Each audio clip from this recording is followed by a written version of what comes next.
मैं मरते मरते बची थी क्योंकि मुझे सुनाई नहीं देता। इस कातिल को नहीं मालूम कि आगे क्या होने वाला है इसके साथ। मेरा नाम मैडी है और मैं सुन नहीं सकती, सिर्फ इशारों की जुबान से बात कर सकती हूँ। और जो आप आवाज़ सुन रहे हैं ये मेरे ख्यालों की आवाज़ है। उस रात मैं बर्तन धो रही थी, इस बात से बिल्कुल अनजान कि मेरी नई पड़ोसन मेरे किचन के बाहर मदद के लिए चिल्ला रही थी। वो ये सोचते सोचते बेचारी मर गई कि मैं उसकी तरफ देख क्यों नहीं रही थी, और कातिल भी हैरान था कि मैं कोई रिएक्शन क्यों नहीं दे रही। मैं मगन होकर बर्तन धो रही थी, उसने मेरी खिड़की पर दस्तक दी मेरी तवज्जो हासिल करने के लिए। मैंने मुड़कर नहीं देखा। उसने आराम से लाश ठिकाने लगाई और घर के अंदर घुस आया। मैं कहानी लिखने में इतनी गुम थी कि मुझे कोई होश नहीं था कि कातिल मेरे पीछे चाकू लेकर खड़ा है। वो मुझे मारने ही वाला था कि मेरी दोस्त की वीडियो कॉल ने मेरी जान बचा ली। वो कातिल जाते वक्त मेरा फोन साथ ले गया। तभी मेरे लैपटॉप पर मेरे फोन से ही कुछ तस्वीरें आईं जो मेरी ही थी, जो उस कातिल ने अभी लेकर मुझे भेजी थी।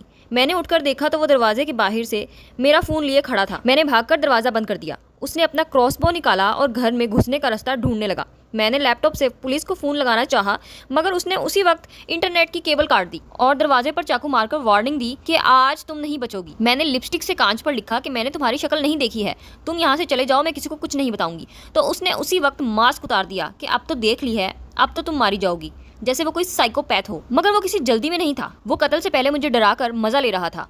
मैंने चाकू निकाला किचन से और कमरे में खुद को बंद कर लिया और बैठ गई। मगर वो कातिल बहुत चालाक था। उसे पता था कि मैं किस कमरे में हूँ। उसने मेरी पड़ोसन की लाश से मेरी खिड़की बजानी शुरू की। मैं ये देखकर हार मान ही गई थी। तभी मुझे याद आया कि मैंने उस पड़ोसन को आज उसकी पिछली पॉकेट में फोन रखते देखा था। अगर मैं कातिल का ध्यान भटका सकूं तो फोन निकाल सकूंगी। मैंने बाहर निकलकर कार अलार्म बजाया और वो गाड़ी की तरफ मुतवज्जा हो गया। मैंने जल्दी से फोन तलाश किया, तभी वो आ गया। मैंने विंडो में उसका हाथ दे दिया और उसके हाथ पर हथौड़ा दे मारा। फिर मैं छत पर चढ़ गई और मैंने फ्लैश लाइट जंगल में फेंक दी। वो लाइट के पीछे गया। जैसे ही मैं दूसरी तरफ से नीचे उतरने लगी, उसने मेरी टांग में तीर मार दिया। वो जानता था कि ये सिर्फ मेरी उसे भटकाने की ट्रिक थी। मेरे पास कोई चारा नहीं था। मैंने मरने का नाटक किया। जब वो ऊपर चढ़ने लगा, मैंने उसका क्रॉसबो छीन लिया।